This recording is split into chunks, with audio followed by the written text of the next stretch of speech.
इत्तेहाद news को देखने से पहले सब्सक्राइब कीजिए हमारे चैनल को, लाइक कीजिए और बेल आइकॉन पर क्लिक कीजिएगा।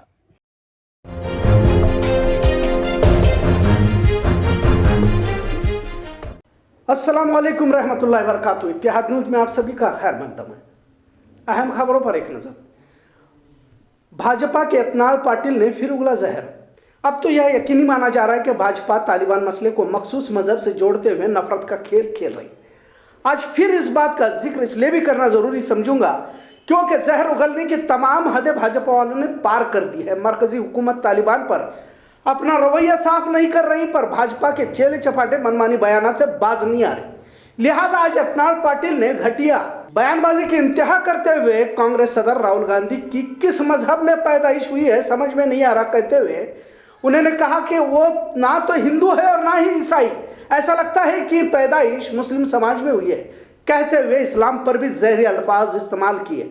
बसवराज यतनाल पाटिल ने आगे कहा कि पठान बुज़दिल होते हैं और अपने बीवी बच्चों को छोड़कर भाग जाते हैं।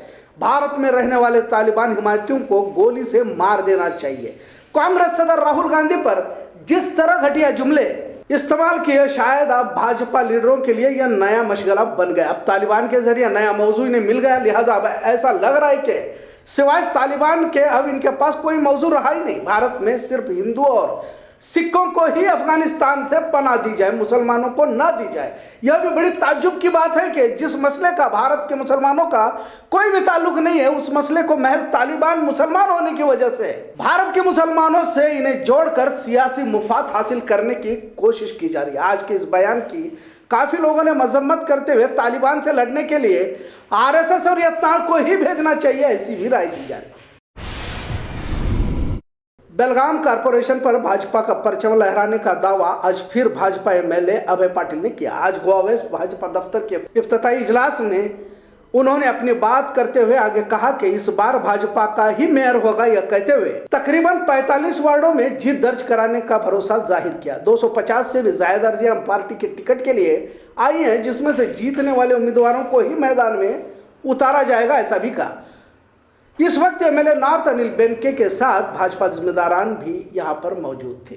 वाज़ह रहे कि कल महज एक ही दिन बाकी है और मुख्तलिफ पार्टियों के निशान पर फैसला आज लिया गया है। इसका मतलब कल नॉमिनेशन के लिए काफी भीड़ हो सकती है। आज बरोज इतवार नॉमिनेशन दाखिल करने का काम बंद रहा। लिहाजा शनिचर के रोज तकरीबन 85 लोगों ने अपनी उम्मीदवारी दर्ज की, जिसमें 8 साबिक कारपोरेटर भी शामिल है। खासतौर से मुजम्मिल डोनी को कांग्रेस पार्टी से नामजद किया गया। इसी तरह अनुश्री देशपांडे, जयश्री माड़गी, रहमान वाज भी शामिल थे। कारपोरेशन चुनाव के मद्देनजर सरकारी कामों की रफ्तार और भी धीमी होती जा रही है। वैसे भी सरकारी कामों को जूते घिसने पड़ते हैं, ऐसा उमूमन मुहावरे के तौर पर कहा जाता है। पर अब कॉरपोरेशन में किसी भी काम से जाने से वहां साहब चुनाव के काम में मसरूफ है, ऐसा जवाब दिया जा रहा है।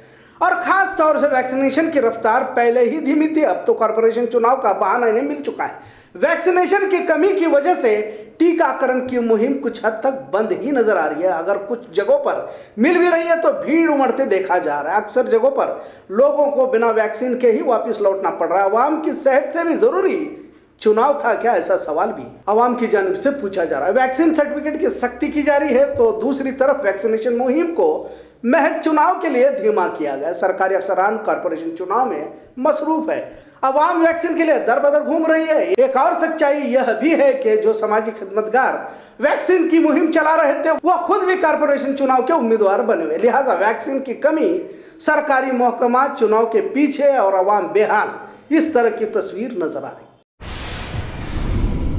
पहली मर्तबा कॉरपोरेशन चुनाव पार्टी निशान पर लड़ा जा रहा है। कांग्रेस पार्टी का निशान किसी तरह हासिल हो, इसकी कोशिश में हर कोई नजर आ रहा है। भाजपा और आम आदमी पार्टी की जानिब से भी ये इलेक्शन लड़ा जा रहा है। एमआईएम और मुस्लिम लीग का भी इसमें उम्मीदवार खड़े किए जा रहे। खैर, कांग्रेस पार्टी से ज्यादातर उम्मीदवार मैदान में नजर आ रहे। तकरीबन 350 के करीब अर्जियां हासिल होने की बात भी कही जा रही है। लिहाजा हर कोई पार्टी का टिकट हासिल करने की कोशिश में जद्दोजहद में लगा हुआ है। जो भी उम्मीदवार यहां पर टिकट हासिल करने की कोशिश कर रहा है, अपने आप को कांग्रेस पार्टी का वफादार भी साबित करता देखा जा रहा है। कोई सतीश जारकिहोली का करीबी तो कोई राजू सेठ का करीबी तो कोई लक्ष्मी हेब्बाळकर का नजदीकी दिखा रहा है। हर फर्द टिकट के लिए अपने आप को बेहतर पेश करता दिखाई दे रहा है। बेचारा कैंडिडेट उम्मीद पर दुनिया कायम की तरह कभी कांग्रेस दफ्तर तो कभी कांग्रेस लीडरों की चौखट पे खड़ा नजर आ रहा है। कल नॉमिनेशन का आखिरी दिन है तो देर रात तक अभी भी फहरिस्त का ऐलान नहीं किया गया। हासिल इत्तला के मुताबिक आजाद नगर, आजम नगर, वीरभद्र नगर, खंजर गली, बागवान गली के वार्डों के नामों को तो जाहिर किया है, पर कुछ जगहों पर उम्मीदवारों को अभी भी तय करना बाकी है और पार्टी के लिए तय करना भी काफी मुश्किल होता दिखाई दे रहा है। जाहिर है अगर पार्टी एक को टिकट देती है तो 3 फर्द या जितने भी उम्मीदवार हैं वो नाराज हो जाते हैं। जाहिर है जो नाराज मेंबरान रहते हैं, जिन्हें टिकट हासिल नहीं रहता, वो मुखालिफत करने से गुरेज भी नहीं करेंगे। दिगर सियासी पार्टियां भी उर्दू वार्डों में अपने उम्मीदवार दें जिससे वोटों की तकसीम भी यकीनी है, लिहाजा इसका नुकसान वैसे भी कांग्रेस पार्टी को हो सकता है। वैसी पार्टियां भी अपनी किस्मत आजमा रही हैं जिनके पास कार्यकर्ता भी नहीं है। खैर, कांग्रेस पार्टी की टिकट हासिल करने वाले उम्मीदवारों का सब्र अब खत्म होता नजर आ रहा है। पार्टी का टिकट हासिल हो इसके लिए